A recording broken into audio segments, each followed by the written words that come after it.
ጽጌረዳ ድራማ በጣም ምርጥ ድራማ ነው። እንግዲህ ዛሬ ክፍል 6 አይተናል። ሁሉንም ነገር እነግራችኋለሁ። ሰላም ጤና ይስጥልኝ ውድና የተከበራችሁ ብርሃን ሚዲያ ቤተሰቦች እንኳን ወደ ቻናሌ በሰላም መጣችሁ። ዛሬ ጽጌረዳ ክፍል 6 ላይ እንዳየነው ጽጌረዳ ምንም ነገር ሳታውቅ እንግዲህ ጽጌረዳ ተማሪ ናት። የጽጌረዳ እናት ደግሞ የቤት ሰራተኛ ናት። ደህናቸው እንግዲህ ድህነት ብዙ ጊዜ ዋጋ ያስከፍላልና የጽጌረዳ እናት የቤት ሰራተኛ ስትሆን ጽጌረዳም ደግሞ ከሷ ጋር ነው የምትኖረው እና የጽጌረዳ የእናቷ አሰሪ ለጽጌረዳ በጣም በቃ እንደ ጠላት ነው። በቃ ክፉ ነገር ነው የምታስብባት። ጽጌረዳ በጣም ጥሩ ልጅ ናት፣ ተማሪ ናት፣ ትምህርት ላይ እንደማን ጎበዝ ናት እና ከልጇ በላይ ጎበዝ ስለሆነች ትቀናባታለች ማለት ነው የእናቷ አሰሪ። እንግዲህ የቤት እንግዲህ የአሰሪ ልጇና ጽጌረዳ እንግዲህ አንድ ትምህርት ቤት ነው የሚማሩት። ያሰሪዋ ልጅ የእናቷ አሰሪዋ ልጅ ሰነፍ ናት። ነገር ግን ጽጌረዳ በጣም ጎበዝ ናት እና ብዙ ጊዜ ደህንነታችን ቢይዘንም ግን ለትምህርት ላይ አንዳንዴ የድሃ ልጆች በጣም ጎበዝ ነው የሚሆኑት እና አንተ ላይ ቃሉ ይቅርታ አድርጉልኝ እና ጽጌረዳ እጅግ በጣም ጎበዝ ስለሆነች ትምህርቱን እንዳትማር በማለት እንቅፋት እየሆነች ትገኛለች ማለት ነው እና እናቷና ልጅ በጣም በቃ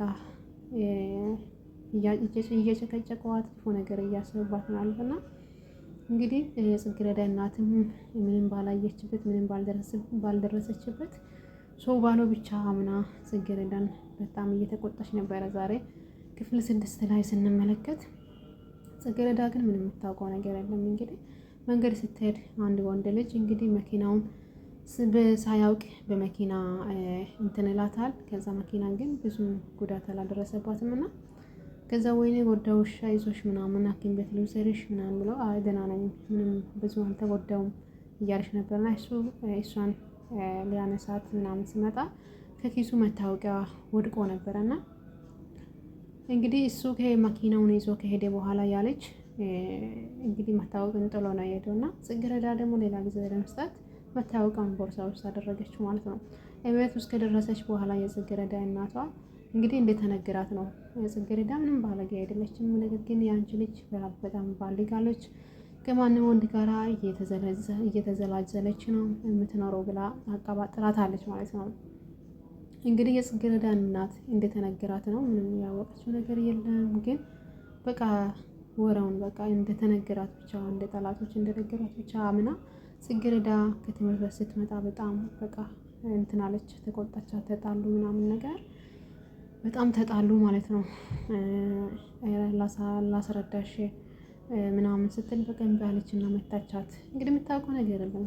አንዳንድ ጊዜ ሰው በተናገረው ብቻ ሰው ምናምን እንትን እንላለን እና ሁኔታውን ራሳችን ደርሰን ብናውቅ ነው ደስ የሚለውና ጽጌረዳ በጣም ተናዳ ታለቅሳለች። እንግዲህ አሰሪዋ ቤት ውስጥ ነው እናትና ልጅ ሰራተኛ ያው በሰራተኝነት እናቷ ያለችው ጽጌረዳም ያ ልጇ ሰራተኛ ልጅ ናት እና አሰሪዎቿ ደግሞ ለነሱ ጠላት መሆናቸው ነው በጣም የሚያስጠላና እጅግ በጣም ነው የሚያስጠላ እና ጽጌረዳ በጣም ከጽጌረዳ ጋር ይጣላሉ። ከዛ በኋላ ጠርታ ለምንድን ነው የምትጣሉ? ምንድን ነው ጩኸት ምናምን ስትል አይ ከጽጌረዳ ጋር ተጣልቼ ነው ምናምን ትላታለች እናቷ። ከዛ በኋላ ደግሞ እየባሰ ልመጣ ነው ለአንድ ሽማግሌ ልድራት ነው እንደዚህ እየባለገች ነው እንግዲህ የጽጌረዳ እንግዲህ አሰሪዋ የእናቷ አሰሪዋ ትምህርቱን እንድታቆም ነው በቃ የምትፈልገው። ምክንያቱም የእሷ ልጅ ሰነፍ ስለሆነች ጽጌረዳ ደግሞ ያው የድሃ ልጅም ብትሆን የሰራተኛ ልጇ ደግሞ ያው ጎበዝ ስለሆነች ጽጌረዳ ትምህርቱን እንድታቆም ነው የምትፈልገው ማለት ነው ያቺ አሰሪዋ። ስለዚህ ምን አሰበች? ለእንዲራት እንደዚህ ከወንድ ጋር እየተላላሰች እየተዘላዘለች ስለሆነ ለምን አንድራት ምናምን በሚለው አሰበች። ከዛ እንደዛ ብላ ለእናቷ ስታወራ እናቷ በጣም ደነገጠችው።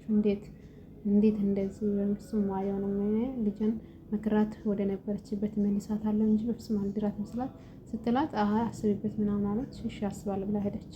እንግዲህ ለአንድ ሽማግሌ ደግሞ ያው አሰሪዋም ነው እንትን ለማለት አስባለች እና በጣም ነው የሚያስጠላው። እስቲ መጨረሻውን ደግሞ ክፍል 6 እስቲ በደንብ እንመለከታለን። ይሄ ክፍል 6 ነው። ክፍል 7 እንግዲህ እንመለከታለን። ድራማ ርዕስ ያልገባችሁ እንግዲህ ጽጌረዳና እናቷ ሰራተኛ ናት። ጽጌረዳን ደግሞ እናቷ የምትሰራበት ቤት ወስዳ እዛም ትምህርት ትማራለች ማለት ነው። እንግዲህ አሰሪዎቿ ደግሞ የአሰሪዋ ልጅ ደግሞ ሰነፍ ናት። ጽጌረዳ ጎበዝ ስለሆነች ጽጌረዳ እንዳትማርና ትምህርቷን ለማስቋረጥ ይፈልጋሉ ማለት ነው። እና ለዛም ያው ከእናቷ ጋር እንዲጣሉ ብዙ ነገር ያቀባጥራሉ። እንግዲህ ክፍል 7 ላይ ምን እንደሚሆን አናውቅም። እንግዲህ ይዘን እንመጣለን። እንግዲህ እንዲደርሳችሁ ቻናልን ሰብስክራይብ በማድረግ ቤተሰብ ሁኑ። ሰላማችሁ ብዙ ትበልኝ። ብርሃን ሚዲያ ነኝ። ላይክ አድርጉ። ጠፍቻለሁ። እስቲ ላይክ አድርጉልኝ።